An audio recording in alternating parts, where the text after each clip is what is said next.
করেছে, তাই না? এখানে আমরা বলবো হাইপারটেনশন। হাইপারটেনশনের জন্য আমাদের কোন সিস্টেম ইনভলভ? ইভিএস, তাই তো? এটা সবাই জানবা তো? জানো তো?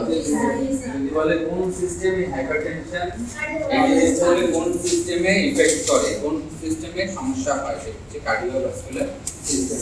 আর কার্ডিওভাস্কুলার সিস্টেম বলতে অনেকে আমরা শুধু হার্ট, হ্যাঁ, হার্ট না, heart with blood vessel, heart with blood vessels এর মধ্যে কি আছে? Artery vein. ব্লাড ভেসেল এই দুইটা নিয়ে আছে, আর্টারি আর ভেইন। আর আর্টারি ভেইন ছাড়া আমাদের শরীরের কোনো সেল, কোনো অর্গান আছে?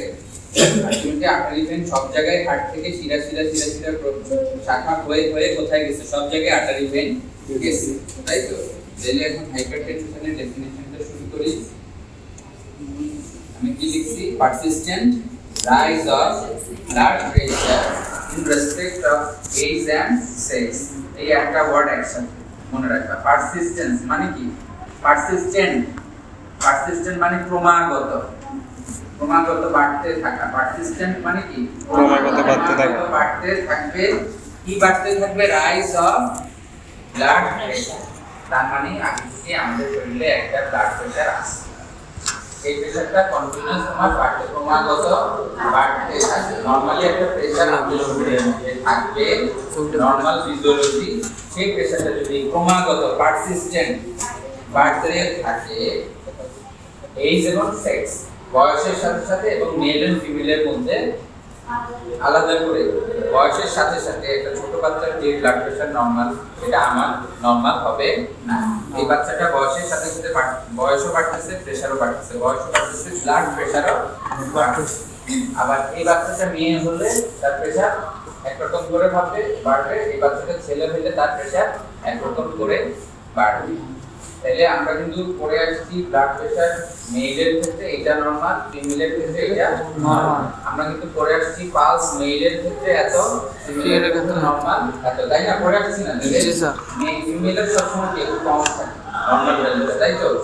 মেইলের নরমাল ভ্যালুটা কি ফিমেলের চেয়ে একটু বেশি থাকে। তাহলে এইজ এন্ড সেক্স কথাটা বুঝছো? তাহলে কি করতে হবে? যে প্রেশারটা আমার শরীরে আছে সেটা রাইজ করবে। সেটা কি? বেড়ে যাবে। কিভাবে বেড়ে যাবে? ক্রমাগত বেড়ে যাবে। Rise of blood pressure. BP মানে blood pressure in respect of age and sex at the systolic pressure is actually 140 millimetre of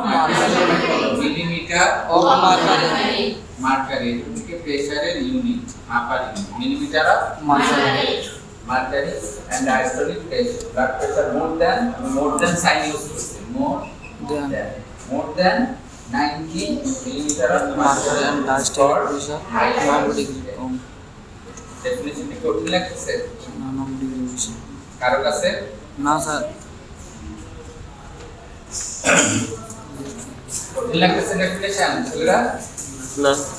normal blood pressure আমরা জানা লাগবে, তাই তো? তাহলে ডেফিনিশনটা হচ্ছে কি?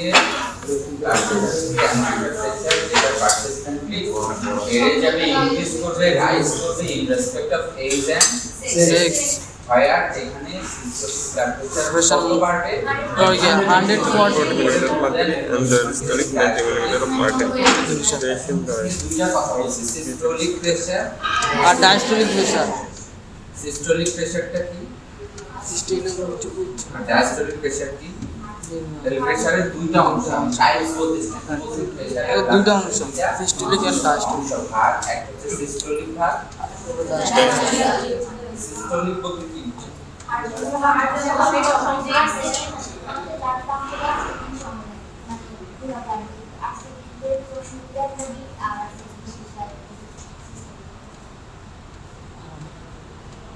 যেটা বলছে তোমরা একমত সবাই?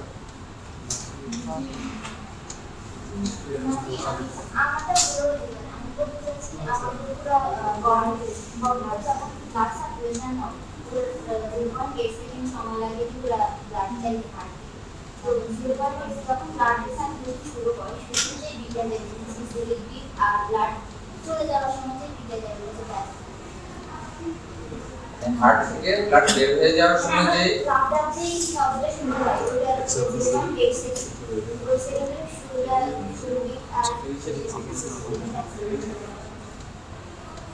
এটা এটা আচ্ছা এটা বলা যাবে কিন্তু এই কথাটা বোঝা যাচ্ছে না।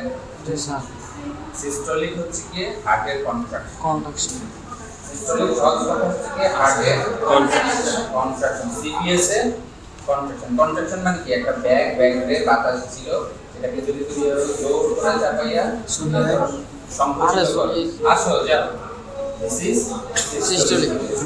দেন হচ্ছে কন্ট্রাকশন শেষ হওয়ার পর এক সময় কি হবে সেটা আবার রিল্যাক্স হবে।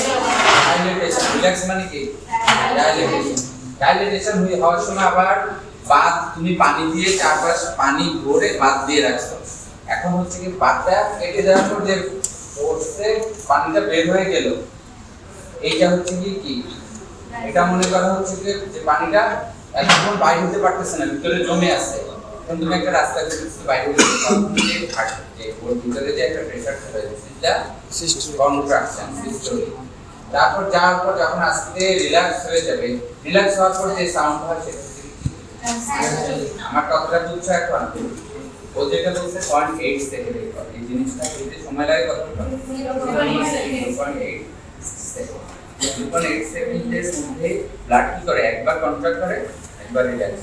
একবার হার্ট ব্লাড না হার্ট কি করে একবার কন্ট্রাক্ট করে একবার রিল্যাক্স। কন্ট্রাক্ট করে মানে পাম্প কি করতেছে continuous contract relax contract relax. যখন রুটিতে কাজ করবো দেখবে অ্যানেস্থেসিয়া পিছনে অ্যানেস্থেসিওলজিস্ট সে যখন যে কোনো অপারেশনের জন্য রুগীকে অ্যানেস্থেসিয়া দিয়ে অজ্ঞান করে একটা পাম্পিং ইয়া চাপতে থাকে ম্যানুয়াল এটা আর এটা আছে মেশিনের মাধ্যমে এটা কিন্তু কন্টিনিউয়াস কি করতে থাকে পাম্প করতে। কারণ হচ্ছে কি অ্যানেস্থেসিয়া দিয়ে তোমার যে নরমাল যে ফিজিওলজি এটাকে কিন্তু বাধাগ্রস্ত করা হয়েছে। এটাকে নরমাল রাখার জন্য বাইরে থেকে একটা সাপোর্ট দিচ্ছে। বুঝা গেছে? তাহলে সিস্টোলিক হচ্ছে কি হার্টের কন্ট্রাকশন আর এটা সিস্টোলিক যে কন্ট্রাক্ট করার একটা প্রেসার থাকে সেটা নরমালি কত 120 মেলের মধ্যে ফিমেলের ক্ষেত্রে 110 মিলিমিটার মার্কারি। আর ডায়াস্টোলিক কন্ট্রাক্ট করার যে একটা প্রেসার থাকে সেটা হচ্ছে 80 মিলিমিটার মার্কারি। এই 120 110 বেড়ে যদি 140 এর উপরে চলে যায় তখন আমরা সেটা হাইপার ব্লাড প্রেসার না বলে বলবো নরমাল প্রেসার সেটা হাইপার টেনশন। সবাই বুঝতে পেরে ডেফিনিশনটা? জি স্যার। কারো এইটা ধরবে ফাইবারে এবং blood pressure measuring system blood pressure মাপছি না ব্লাড প্রেসার মেশিনের কি কি পার্ট আছে কোনটা কি না এটা অনেকের তো 208 হয়। আমি কি বলে দিচ্ছি সিস্টোলিক মোর দেন 140 মানে 140 হচ্ছে একটা বার অতিক্রম করলেই সেটা কি বলবো যখন 200 হোক 300 হোক 400 হোক ফাইটার ফুটা চলে যায় নাকি হ্যাঁ তাহলে সেটা হাইপার তাহলে ব্লাড প্রেসার ডেফিনিশনটা সবাই একবার বলো। The fastest rise from being with respect of age and sex or the systolic pressure is more than 140 millimeter of mercury. Diastolic pressure less than 90 millimeter of mercury is called hypertension. What the system is more than ये less than 90. কারো তাহলে ডেফিনিশনে confusion নাই তো। In respect of age and sex কথাটা কিন্তু important. ছেলেদের ক্ষেত্রে যেটা তুমি নরমাল বলবা মেয়েদের ক্ষেত্রে সেটা কি হয়ে যাবে হাইপার। বুঝা গেছে? তাহলে in respect to age and sex বুঝা গেছে? নরমাল ব্লাড প্রেসার কত যখনই এটা করবে তখন জিজ্ঞেস করবে নরমাল ব্লাড 120 একটা বলে দেবো মেল ফিমেল আলাদা করার দরকার নেই। পরীক্ষা করে মেল ফিমেল আলাদা করে বলতে গেলে তুমি ভয় টেনশনে ভুলাই যাবে।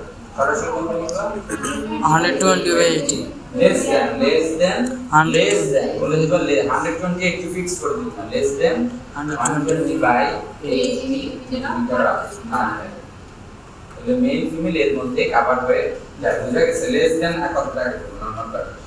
এখন হচ্ছে কি ব্লাড প্রেসারের নরমাল এটা বললাম।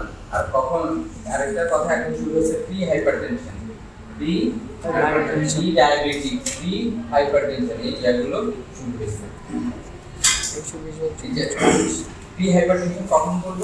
যখন হচ্ছে বর্ডার লাইন থাকবে 120 ক্রস করবে অথবা 120 থেকে 20 এর মধ্যে থাকবে সিস্টোলিক, 120 থেকে 139 মানে 40 এর আগে, 140 এর আগে আবার 120 এর পরে, 120 থেকে 139 সরি 120 থেকে 139 সিস্টোলিক আর ডায়াস্টোলিক হচ্ছে কি 80 থেকে 89। এই কন্ডিশন অনেকের এরকম ব্লাড প্রেসার হবে। এই কন্ডিশন কি বলে? মানে যার একটা সময় পর প্রেসার হবে, যার প্রেসার কন্টিনিউয়াস এক সপ্তাহ ধরে এরকম পাবা, তাহলে বুঝতে হবে তার এক সময় কি হবে, প্রেসার হবে। বুঝা গেছে কি হাইপারটেনশন কি প্রেসারের আগের স্টেজ, মানে এক সময় সে হবে। তারপর হচ্ছে কি হাইপারটেনশন তো বললামই, মোর দ্যান 140 মিলিমিটার আর 90 millimetre, more than or equal. এই সাইনটাকে কিভাবে আমরা বলি? More than equal, more than or equal. আর হাইপারটেনশনের এর চেয়ে যদি বেশি থাকে তাহলে সেটা স্টেজ 1 হাইপারটেনশন, স্টেজ 1, স্টেজ 2। এটা মনে রাখতে পারলে ভালো, না মনে রাখতে পারলেও দরকার নেই। নরমালটা মনে রাখবা, প্রি হাইপারটেনশন মনে রাখবা, আর হাইপারটেনশনের রেঞ্জটা মনে রাখবা। তাইলে এই যে তোমরা কদিন আগে দেখছো না আমাদের মেডিকেল কলেজের স্টুডেন্টগুলো আসছে নিচে টেস্ট করতে, আমাদের হচ্ছে কি আমরা 80টা ছেলে মেয়ের মধ্যে টেস্ট করছি। হ্যাঁ, 80টা ছেলে মেয়ের মধ্যে কি টেস্ট করছে? সকালবেলায় খালি পেটে ব্লাড সুগার নিছে, ফাস্টিং ব্লাড সুগার, খাওয়ার 2 ঘন্টা পর গ্লুকোজ খাওয়াইছি, 1 গ্লাস পানিতে 75 গ্রাম গ্লুকোজ গুলাইয়া তারপর খাওয়াইছি। তারপর 2 ঘন্টা পর 2 hours after 75, 2 hours after 75 gram glucose। এখানে এভাবে লিখি 2 hours after 75 gram glucose খাওয়ার পর কত ছিল ব্লাড সুগার। আরেকটা যেটা হচ্ছে ফাস্টিং ব্লাডের সাথে সুগার সাথে fasting lipid profile, fasting lipid. Unfortunately কি পাওয়া গেছে আমাদের ছেলেগুলার সবই ম্যাক্সিমাম ছেলেরই নরমাল আছে, মেয়েদের প্রত্যেক ম্যাক্সিমাম মেয়ে সুগার বেশি, কোলেস্টেরল বেশি, অথবা তারা প্রি ডায়াবেটিস, এই মেয়েগুলো 40 এর পর অথবা প্রেগন্যান্সির পর অথবা বিয়ের পর কি হয়ে যাবে? ডায়াবেটিস এবং হাই ব্লাড লিপিডিমিয়া, রক্তে চর্বি বেশি, মেয়েদের বেশি। ছেলেগুলো কিন্তু নরমাল আছে।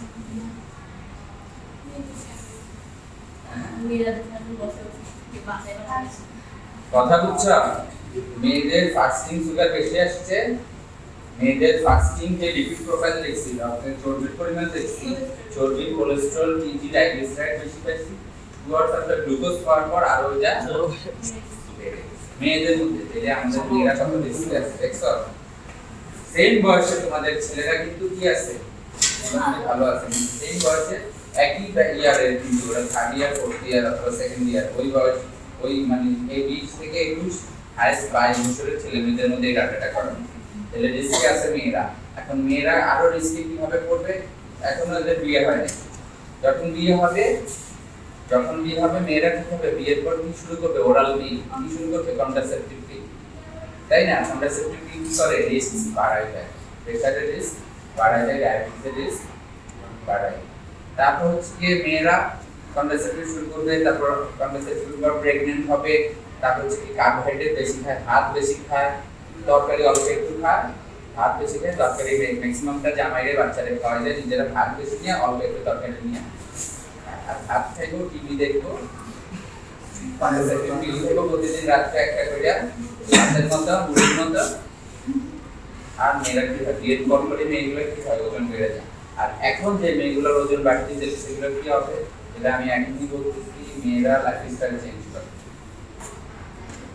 ঠিক আছে, ছেলেরাও যারা একটু স্বাস্থ্য বেশি লাইফস্টাইল চেঞ্জ করো, যাদের ফ্যামিলিতে প্রেশার ডায়াবেটিস আছে, যাদের বাবা মা অথবা দাদা দাদি শুনতেছ, এখনই মেয়েরা সাবধান হয়েছে। ঠিক আছে, এই যে আমাদের ছেলেগুলা বলে না, ছেলেরা সেই ব্যাচমেট বিয়ে শাদী করছে, তারপর 5 প্রেম করে বিয়ে করলো 5 বছর, তারপর বিয়ে করলো 5 প্রেম করলো 4 বছর, তোমাদের তো 4 বছরের পর, তারপর বিয়ে করলো, বিয়ে করে আরো 5 বছর 9 বছর, এরপর হচ্ছে কি সে আবার আরেকটা রিলেশনে চলে গেছে। কেন?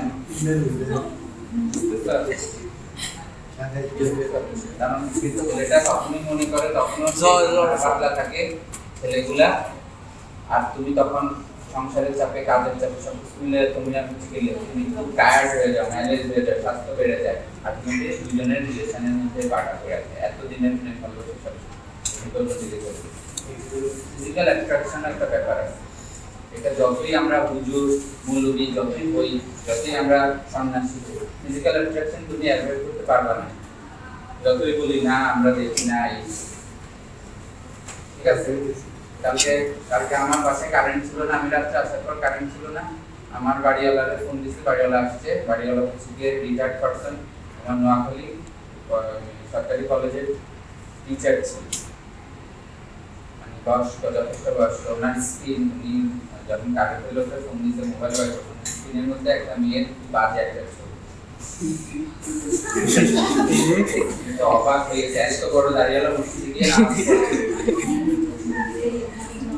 নেই, আমি যে মানে মাথায় মনে হয় কাজ করতেছেন, উনি মোবাইলটা সবাই দেখতে বড় স্ক্রিন,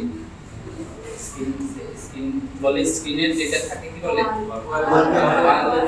একটা মেয়ের একটা অ্যাট্রাকটিভ ছবি। চাচার এই অবস্থা দেখলে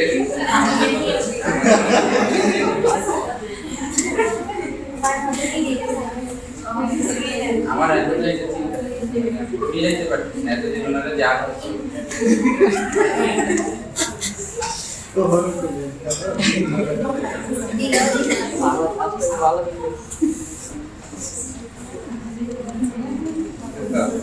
তাহলে আমি মেয়েদেরকে বলবো এখান থেকে লাইফস্টাইল মডিফিকেশন একদম খুব ইম্পর্টেন্ট। সবাই দেখবে তাই না, সুন্দর শুধু নায়ক নায়িকারাই কেন থাকে, সবাই সুন্দর বলতে হচ্ছে কি ফিজিক্যালি ফিটনেস, আর হচ্ছে কি তোমার হচ্ছে কি বাহ্যিকভাবেও একটা সুন্দরতা আছে। ফিজিক্যাল ফিটনেসটা সবচেয়ে বেশি ইম্পর্টেন্ট। তাহলে কি প্রেশার তোমাদেরকেও বলতেছি যে মেডিকেলের এরকম পাইছে, তোমাদেরও এরকম একটা ডাটা দিলে তোমাদের মেয়েদের হয়তো বেশি থাকে। এই জন্য প্রেশার একটু মারাত্মক একটা জিনিস, মনে হবে ওষুধ খাবে ওষুধ পেয়ে যাবে না। প্রেশার থাকবে, দুজনে চাকরি করে বাসায় আসবার রাতের বেলা প্রেশার, ব্লাড প্রেশার, তার মধ্যে হসপিটালে কাজ করতে অনেক ঝামেলা, অনেক রুগী এই সেই বেতন নিয়ে ঝামেলা, এই নিয়ে বাসায় এসে যদি একজন আরেকজনের আবার একটা কথায় তখন মাথায় আগুন যাবে, তখন এই না নিয়ে সংসার হবে। সারা দিনের চিল্লাচিল্লি তখনই বাসায় গিয়ে হবে ডিভোর্স হয়ে যাচ্ছে, অথবা হচ্ছে দুজনেই থাকতেছে কিন্তু কারোর মধ্যে হেলদি কোনো রিলেশন নেই। এগুলো কিন্তু এখন থেকে নিজেদের চেষ্টা করতে হবে। যদি ফ্যামিলিতে সুখী হইতে হয়, ফ্যামিলি লাইফে দুজন খুব সুখী হতে, তাহলে হচ্ছে গিয়ে খুব স্যাক্রিফাইস মাইন্ডেড হতে হবে। এখন আমরা তোমরা তোমাদের এই জেনারেশন স্যাক্রিফাইস মাইন্ডেড না, যে কোনো একজনের একেবারেই চুপ থাকতে হবে। যেরকম আমার বাসায় আমার ওয়াইফ একেবারেই চুপ থাকে, কিছু বলে না, জব ছেড়ে একেবারেই কথা বলে না। আর ও যদি কথা বলতো তাহলে কিন্তু আমার সাথে আমাদের আর থাকে। আমি গ্যাপ আমাদের রিলেশনে যে লং ডিসটেন্স রিলেশনশিপ হওয়াতে আমি এই রিয়েলাইজেশনটা করতে পারি। আমি যদি সাথে থাকতাম, সাথে সাথ দিই, তাহলে কিন্তু ঝামেলা হয়ে যেত।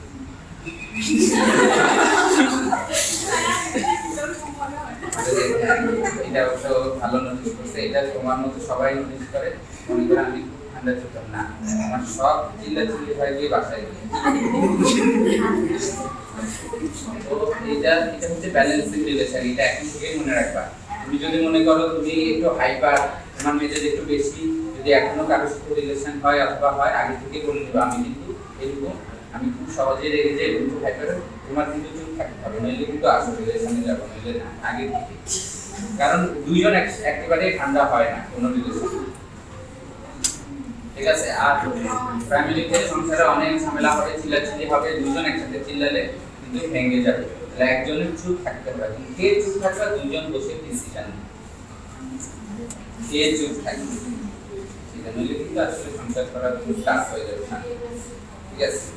তাইলে এখন ওরা হয়তো ভাবতেছে স্যার মেয়েদেরকেই সবসময় আমরা সমাজ মেয়েদেরকেই দাবায় রাখি, এটা একটা আছে, সমাজের একটা ইনফ্লুয়েন্স আছে আমাদের সবার ছেলেদের মধ্যে।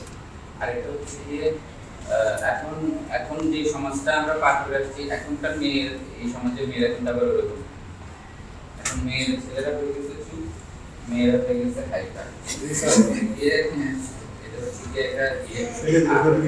আমার আরেকটা কথা যেটা বলে, একটা হচ্ছে চুপ থেকে আমার ওয়াইফ, আর হচ্ছে চাকরিও ছেড়ে দিচ্ছে, মানে চাকরি ছাড়াটা এক্ষেত্রে আমি চাকরি ছেড়েছি না, ওর ব্যাংকে চাকরি করতো, ওর স্যালারি আমার চেয়েও ভালো ছিল, ডাচ বাংলা ব্র্যাক ব্যাংকে ফেরত।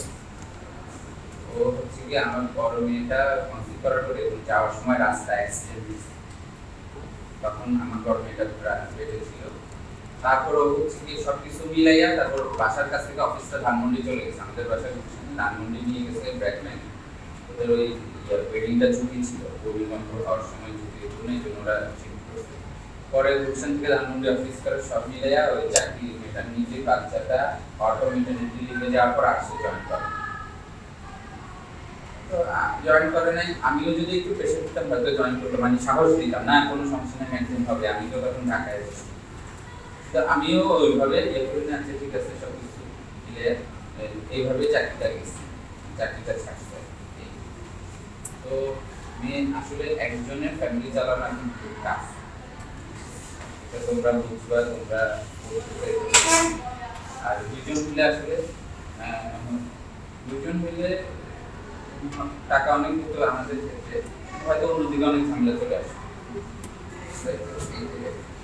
তো আমাদের লাইফস্টাইল চেঞ্জ করতে হবে। প্রেশার বলার একটা কথা হচ্ছে সারা জীবন অনেক পড়বা, প্রেশার নিয়ে অনেক রুগী প্রেশার মাপতে মাপতে হাতে ম্যাচ করে দেবো, জিনিসগুলো বুঝতে হবে প্রেশার হয় কেন, প্রেশারটা না হইলে কি হয়, প্রেশারটা আমি কিভাবে কন্ট্রোল করবো, এগুলো যদি না শিখো তুমি কত ওষুধ খাবা। তুমি যদি 30 বছর থেকে একটা প্রেশার ওষুধ, একটা গ্যাস্ট্রিকের ওষুধ, একটা ওরাল কনট্রাসেপটিভ পিল, 3টা ওষুধ শুরু করো, তুমি যদি 70 বছর পর্যন্ত বাঁচো এইভাবে খাইয়ে যাইবা, বুঝতেছো জিনিসটা? তুমি যদি এই সার্কেলের মধ্যে পড়ে যাও, কোনোভাবে তুমি প্রেশার ডায়াবেটিস পড়ে গেছে, তাহলে তুমি 30 বছর 40 বছর থেকে এই ওষুধটা শুরু করছো, তুমি 60-70 বছর পর্যন্ত বাঁচলে তুমি কিন্তু ওষুধ পর্যন্ত খেয়ে যেতে হবে।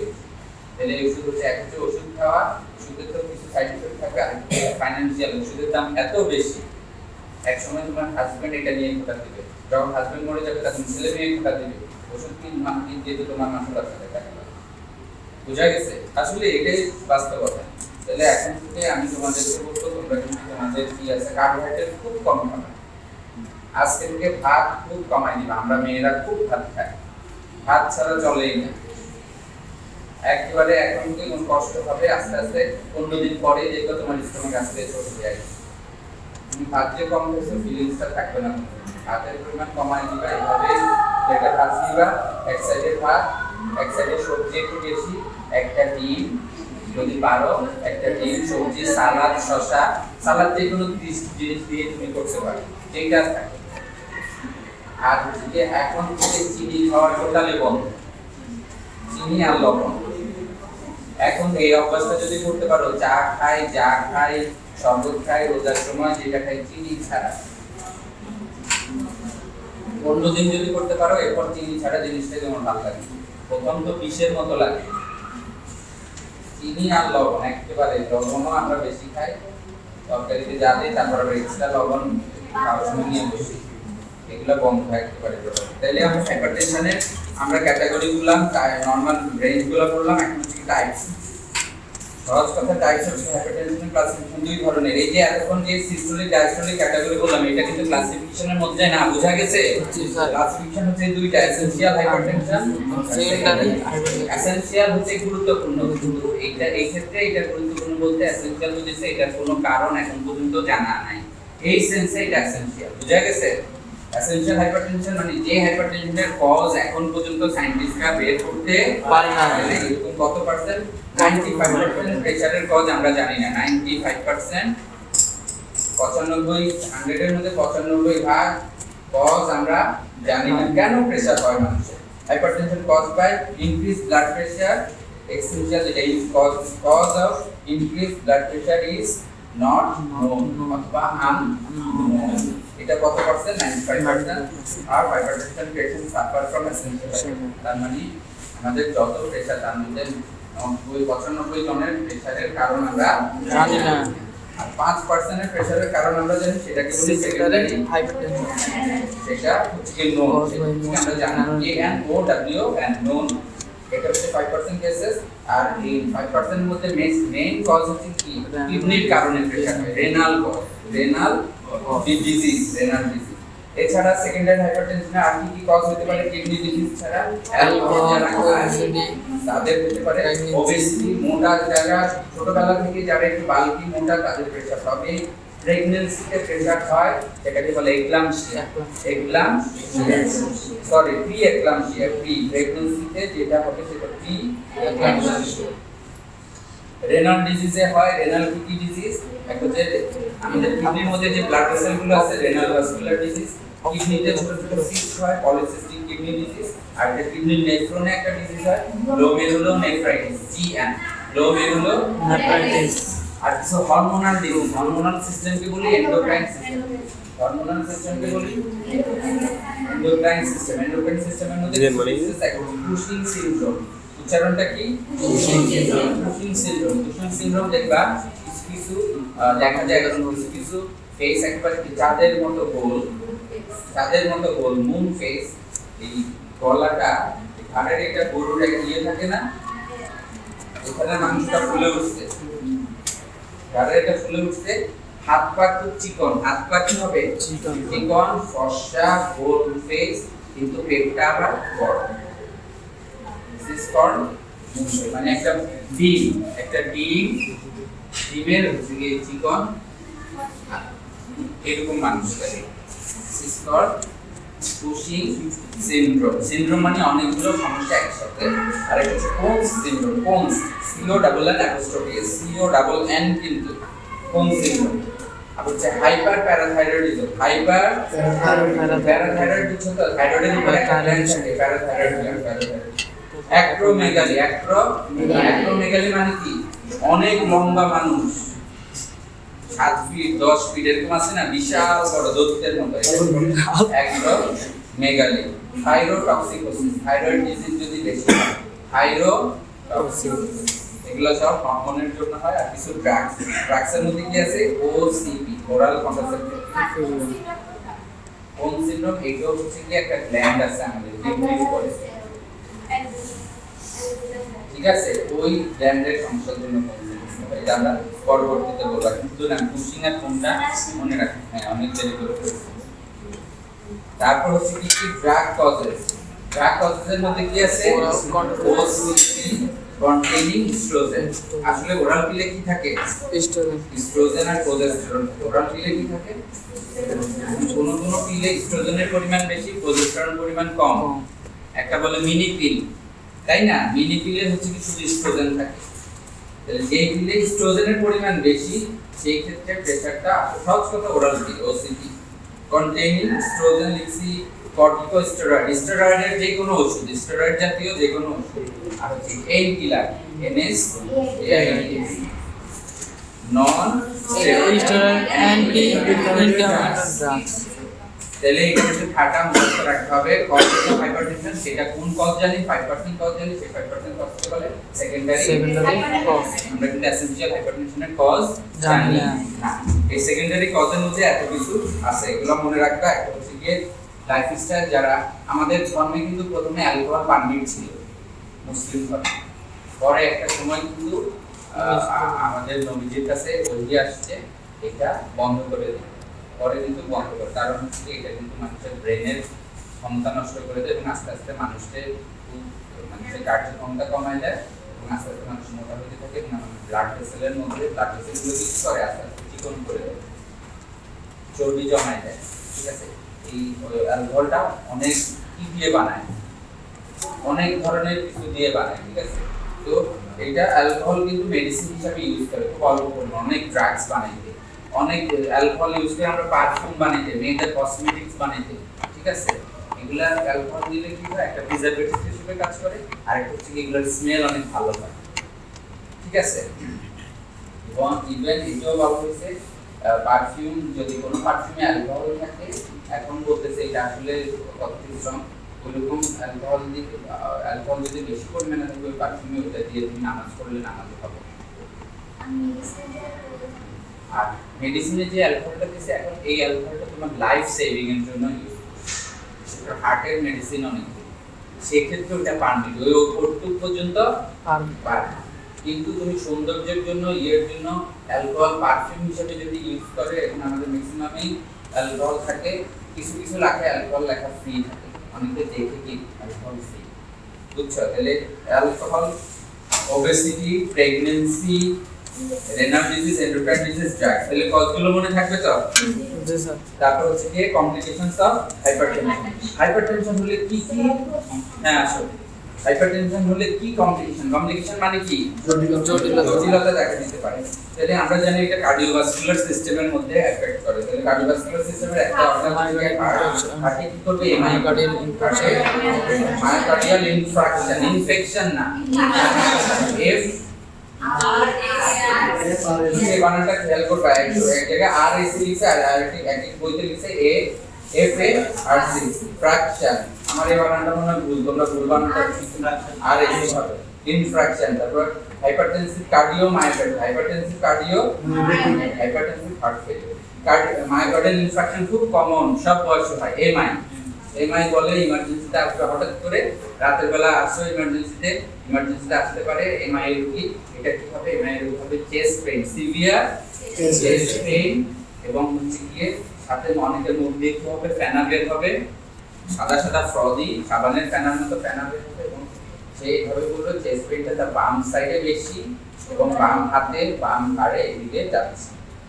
গ্যাস্ট্রিকের ব্যথার সাথে বুঝতে হবে, গ্যাস্ট্রিকের ব্যথা গ্যাস্ট্রিকের ওষুধ দিয়ে চলে যাবে আধা ঘন্টা ঘন্টার মধ্যে, কিন্তু হার্টের পেইন যাবে না। এবং এই ব্যথা যার হয় সে বুঝে কি যে ভয়ঙ্কর ব্যথা। বুঝা গেছে? তাহলে এই ক্ষেত্রে মায়োকার্ডিয়াল ইনফ্রাকশন কি হয়? যে হার্টের যে মাসলগুলো আছে, মাসলগুলোর ভিতরে কি যায় না? অক্সিজেন যায় না। কি যায় না? আর অক্সিজেন কিভাবে যায় মাসলের ভিতরে? রক্তের মাধ্যমে যায়। তার মানে তার হার্টের সাপ্লাই কমে গেছে অথবা অক্সিজেনের কমে গেছে। রক্ত আছে কিন্তু অক্সিজেন নাই। এইটাকে বলে মায়োকার্ডিয়াল ইনফ্রাকশন। সেজন্য বলে ইসকেমিক আর হচ্ছে হেমোরেজিক। ইনফ্রাকশন কিন্তু দুই ধরনের, ইসকেমিক মানে অক্সিজেনের অভাবে হয়, ইসকেমিয়া আর হচ্ছে হেমোরেজিক। তবে হাইপারটেনসিভ কার্ডিওমায়োপ্যাথি সব সময় প্রেসার, ব্লাডে প্রেসার থাকার কারণে, তোমার সংসারে প্রেসার থাকার কারণে কি হয়? সংসারের বিচ্ছিন্নতা দেখা যায় না, এরকম হার্ট কি হয়? বড় হয়ে যায় আস্তে আস্তে। কি হয়? কার্ডিওমায়োপ্যাথি, কার্ডিওমেগালি, হার্ট কি হয়ে যাবে? বড় হয়ে যাবে। বড় হয়ে গেলে কি হবে? হার্টের ওয়াল আস্তে আস্তে কি হয়ে যাবে? পাতলা হয়ে যাবে। বুঝা গেছে? আর পাতলা হয়ে গেলে যদি যেখানে যে ওয়ালটা পাতলা, যে টায়ারটার ফুলতে একসঙ্গে কি হয়? টায়ার ফেটে যায় না? ছিঁড়ে যায়। ঠিক আছে? হাইপারটেনসিভ হার্ট ফেলিওর, প্রেসারের কারণে হার্ট ফেল হবে, পাম্প করা বন্ধ হয়ে যাবে, হার্ট ফেল। তারপর ব্রেইনে কি হবে? ব্রেইনে স্ট্রোক হলে, হার্টে কিন্তু স্ট্রোক হয় না, মনে রাখবে। কোথায় স্ট্রোক হয়? হার্টে হার্ট ফেলিওর হয়, এমআই হয়, হার্ট অ্যাটাক হবে। কিন্তু ব্রেইনে হার্ট অ্যাটাক মানে heart failure. Heart attack general English, heart failure হচ্ছে মেডিকেল। ব্রেইনে স্ট্রোক করে হাইপারটেনসিভ এনকেফালোপ্যাথি, ব্রেইনও এনকেফালোপ্যাথি হবে কার্ডিওমায়োপ্যাথির মতো। আইতে কি হবে? চোখে আমাদের চোখে ব্লাড ভেসেলস আছে, চোখে হাইপারটেনসিভ রেটিনোপ্যাথি, রেটিনাতে সমস্যা হবে, রেটিনোপ্যাথি। কিডনিতে নেফ্রোপ্যাথি, কিডনিতে মেইনলি আমাদের এই অর্গানগুলো গেলেই, শরীরের মেইন অর্গানগুলো গেলেই আর বেঁচে থাকার কোনো মানে হয় না। ঠিক আছে? তাহলে ডিজিজটা কমপ্লিকেশন, আমরা অর্গান ধরে ধরে কমপ্লিকেশনগুলো মনে রাখার চেষ্টা করব। বুঝা গেছে? তোমরা হচ্ছে কি সেকেন্ড ইয়ার থেকে থার্ড ইয়ারে যখন যাবে তখন এখানে একটা সাবজেক্ট আছে হচ্ছে কি মেডিকেল এন্ড সার্জিক্যাল নার্সিং। ওইখানে আবার স্পেসিফিক ভাবে এমআই সম্বন্ধে পড়াবে, স্পেসিফিক ভাবে তোমার হচ্ছে কি নেফ্রোপ্যাথি পড়াবে, রেটিনোপ্যাথি পড়াবে। ওই সাবজেক্টে কিন্তু এই ডিজিজগুলো স্পেসিফিক। হ্যাঁ, ওইটা কি সেকেন্ড ইয়ারে আছে? থার্ড ইয়ার পেপার দিলে প্যাথি কি আলাদা কোনো মিনিং আছে? প্যাথি মানে প্যাথোলজি। প্যাথি বলতে এখানে বলতেছে প্যাথোলজি। আর প্যাথোলজি মানে কি? ডিজিজ। প্যাথোলজি মানে কি? ডিজিজ। ফিজিওলজি মানে নরমাল, প্যাথোলজি মানে ডিজিজ। কার্ডিও মানে cardiac pathology, cardio myopathy, cardiac মাসলের প্যাথোলজি। এনকেফালোপ্যাথি, ব্রেন হচ্ছে কি এনসেফালি, এনসেফালোপ্যাথি ব্রেনের মধ্যে প্যাথোলজি। রেটিনোপ্যাথি, নেফ্রোপ্যাথি, এখন সেটা যে কোনো কিছু হতে পারে ডিজিজটা। বুঝা গেছে? রিস্ক ফ্যাক্টর অফ হাইপারটেনশন, যেটা বলতেছিলাম, হাইপারটেনশনের রিস্ক ফ্যাক্টর কি? মেজর কিছু রিস্ক ফ্যাক্টর আছে আর কিছু হচ্ছে কি মাইনর। মেজরের মধ্যে কিছু মডিফাই করতে পারবা, কিছু মডিফাই করতে পারবা। মডিফাই মানে তুমি চেঞ্জ করতে পারবা আর কিছু চেঞ্জ করা যাবে না। মেজর রিস্ক ফ্যাক্টরের মধ্যে এখন তোমরা মিলাবা তোমাদের কার কোন রিস্ক ফ্যাক্টর আছে। যেটা মডিফাই করতে পারো, মেজর চেঞ্জ করতে পারবা। তুমি এখন অনেক মোটা, হাইপার লিপিডেমিয়া, যারা মোটা তাদের হাইপারটেনশন হবে। তারা কি আছে? রিস্কে আছে। হাইপার লিপিডেমিয়া, লিপিড মানে কি? চর্বি, চর্বি মানে কি? কোলেস্টেরল, ট্রাইগ্লিসারাইড, খারাপ চর্বি। যাদের এখনই আছে তারা এটা মডিফাই করতে পারবে, মানে এই লাইফস্টাইলটা চেঞ্জ করতে পারবে। যারা সিগারেট স্মোকিং করে এটাও একটা মেজর রেস্ট্রিকশন এবং এটা সে চাইলে বন্ধ করতে পারবে সিগারেট স্মোকিং। যাদের ডায়াবেটিস আছে তারা চাইলে ডায়াবেটিস কন্ট্রোলে রাখতে হবে, ঠিক আছে। আর নন মডিফাইবল যদি তোমার বয়স বাড়তে থাকে, এটা কি বয়স কি তুমি স্টপ করে রাখতে পারবা? বয়স বাড়ার সাথে সাথে তোমার প্রেসার অটোমেটিক বাড়বে, এটা তোমার হাতে নাই। তুমি যারা মেল আছে, যারা মেল জেন্ডার তারা হচ্ছে কি রিস্ক, মেলদের বেশি প্রেসার হয়। তাহলে মেলদের প্রেসার বেশি হয়, এই মেল কি তার সেক্স চেঞ্জ করে ফেলতে পারবে? পারবে না। ফ্যামিলি হিস্ট্রি, যাদের ফ্যামিলিতেই আছে একটা 14 গোষ্ঠীর ব্লাড প্রেসার, সে আসলে এটা কি কোনোভাবে জিনটাকে তার জেনেটিক হিস্ট্রিকে চেঞ্জ করতে পারবে না। জেনেটিক অ্যাবনর্মালিটি, তাদের যার ফ্যামিলিতে কিছু কিছু জেনেটিক ডিজিজ আছে, কিছু হরমোনাল প্রবলেম আছে, থাইরয়েডের প্রবলেম আছে যার ফ্যামিলিতে, সে আর কোনো প্রেসারের মধ্যে পড়বে। যার ফ্যামিলিতে যে কুশিং সিনড্রোমের এই প্রবলেম আছে, যার ফ্যামিলিতে প্যারাথাইরয়েড গ্ল্যান্ডের সমস্যা আছে, তাহলে জেনেটিক অ্যাবনর্মালিটি। তাহলে বুঝছো তো রেসপেক্টিভ কি মেজর আর মাইনর। মেজরের মধ্যে মডিফাইবল, নন মডিফাইবল। নন মডিফাইবল কথাটা বুঝছো তো, যেটা তুমি চাইলেও চেঞ্জ করতে পারবা না। আর মাইনর রিস্পেক্টরের মধ্যে মডিফাইবল আলাদা। মাইনরের মধ্যে অ্যালকোহল খেলে, অ্যালকোহল তো মানুষ একদিন, দুই দিন, তিন দিন এইভাবে আস্তে আস্তে খায়, অ্যালকোহল তুমি চেঞ্জ করতে পারবা। লাইপোপ্রোটিন, লাইপোপ্রোটিন বলতে কি, লাইপোপ্রোটিন কিভাবে চেঞ্জ করবা? লাইপোপ্রোটিন মানে আমরা যে মেয়োনেজ খাই, আমরা যে অনেক বার্গার টার্গারের সাথে যে মেয়োনেজ গুলো ইয়েগুলো দেয়, এগুলোর মধ্যে কি আছে? সব লাইপোপ্রোটিন, খারাপ প্রোটিন, ঠিক আছে। তারপর আনস্যাচুরেটেড ফ্যাট, লাস্ট টাইম শেষ। Unsaturated fat intake, unsaturated fat হচ্ছে কি এই যে আমরা চর্বি, ডাইরেক্ট চর্বি, আনস্যাচুরেটেড যেটা গলে না, ঠিক আছে। আর আলটিমেটলি তুমি গলায় খাইছো, এটা কি আবার কি হয়ে যাবে? শক্ত হয়ে যাবে। তারপর non modifiable minor respective obesity, physical inactivity, obesity যারা আসলে ফ্যামিলিগত ভাবেই অনেক কিছু হয়, মোটা হয়, ঠিক আছে। এটা কয়দিন একটু ওজন কমাইলো আবার বেড়ে যায়, আবার বেড়ে যায়। অনেক আছে আমাদের দেশে ফিজিক্যাল ইনঅ্যাক্টিভিটি, যারা আসলে প্যারালাইসিস, ফিজিক্যাল ইনঅ্যাক্টিভ, তারা কি চেঞ্জ করতে পারবে? স্ট্রেস, আমরা যতই বলি টেনশন, স্ট্রেস, টেনশন, এটা আসলে যতটা চেঞ্জ করা যায়, কমানো যায়, স্ট্রেস আসলে চেঞ্জ মানে মডিফাই করা যায় না, চলে আসে। আর পোস্ট মেনোপজাল স্ট্রোজেন, পোস্ট মেনোপজাল মানে পোস্ট মানে পরে, মেনোপজ মানে তার মাসিক বন্ধ হয়ে গেছে, পিরিয়ড বন্ধ হয়ে গেছে। তো পিরিয়ড বন্ধ হয়ে গেলে মেয়েদের অনেক ধরনের সমস্যা দেখা যায়। হঠাৎ হঠাৎ মেয়েদের মেজাজ বেড়ে যাবে, 40-এর পর মেয়েদের মেজাজ হঠাৎ বেড়ে যাবে, আবার হঠাৎ ঠান্ডা হয়ে যাবে। হঠাৎ করে সে ঘামাইতে থাকে, হট ফ্লাশ। হঠাৎ করে মনে হবে আমার শরীরে কেউ আগুন লাগাইছে, এরকম জ্বলবে, মরিচ লাগাইছে, এইভাবে এসে ডাক্তার এমন গরম লাগে, আমি ঘামাইতে থাকি, এরকম শীত সোয়েটার পরা, কিন্তু তাও আমি কি করতেছি, আবার কয়েক সেকেন্ড পর ঠিক হয়ে যেতেছি, হট ফ্লাশ এরকম বলবে বাসে। এবং হঠাৎ করে মনে হয় আমি তারাবাতি দেখি। 40-এর পর অনেক মেয়ে, 50-এর পর অনেক চাচি এসে বলবে দিস ইজ পোস্ট মেনোপজাল স্ট্রোজেন। মানে মেনোপজ বন্ধ হওয়া যায় মানে কি, তার শরীরে যে স্ট্রোজেন হরমোন তৈরি হয় ওটা কি হয়ে গেছে, বন্ধ হয়ে গেছে, কমে গেছে। এগুলো তার চেঞ্জ করতে পারবে না। তাহলে this is the risk factor. আমরা আজকে এই পর্যন্ত পড়লাম party hypertension, organic hypertension, complications এবং ট্রান্সমিশন কমপ্লিকেশন, রিস্ক ফ্যাক্টর। কঠিন লাগতেছে না স্যার? তারপর আমরা সরাসরি এবার প্রেসারের ড্রাগসে চলে যাব সামনের ক্লাসে। এই নোটটা তো দিছি, তাই তো?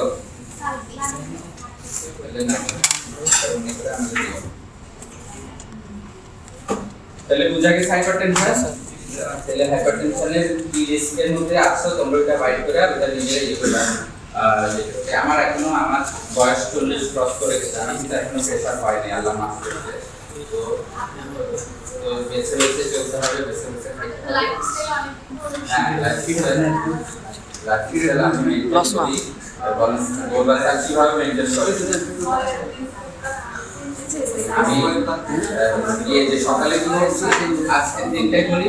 আজকে সকালে কি খেলাম? আজকে সকালে থেকে মিষ্টি আলু সিদ্ধ দিয়েছি, ঘুম থেকে উঠে সিদ্ধ দিতে গিয়ে হাত পুড়ে গেছে।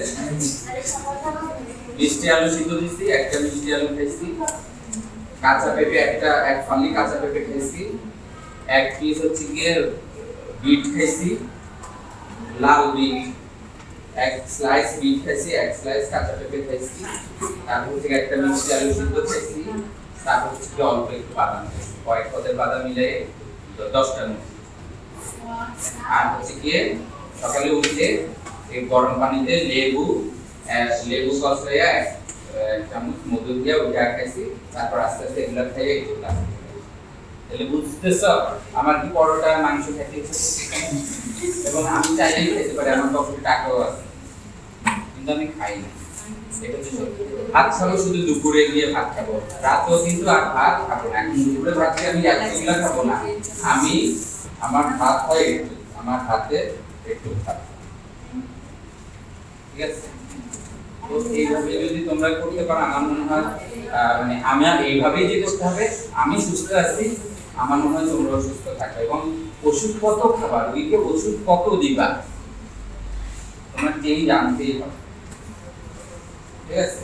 আমার ওজন সবসময় 69 68 এর মধ্যে আজকে কয়েক বছর ধরে, মাঝে মধ্যে 70 হয়ে যায়, মানে আমার টার্গেট হচ্ছে 70 এর উপরে যেন না যায়। 70ও কিন্তু আমার জন্য বেশি, কিন্তু 70 এর নিচে হলে বেশি চিকনা লাগে, আর আমার বউ তো মোটা।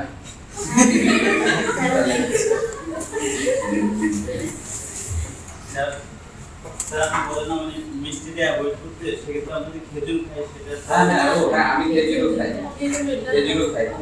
খেজুর খাই বলতে পারো স্যার ওইটা তো মিষ্টি, আর্টিফিশিয়াল মিষ্টিটা অ্যাভয়েড করতে পারো। খেজুরের মিষ্টিতে যে মিষ্টি, এটা ব্লাডে খুব আস্তে আস্তে যাবে, অনেক ফাইবার খেজুরে, অনেক ফাইবার। এটা ডাইরেক্টলি খাইলে, মিষ্টি খাইলে সরাসরি মিষ্টিতে সুগারটা ব্লাডে চলে যাবে, কিন্তু এই সুগারটা যাইতে কি হবে, কয়েক ঘন্টা সময় লাগে।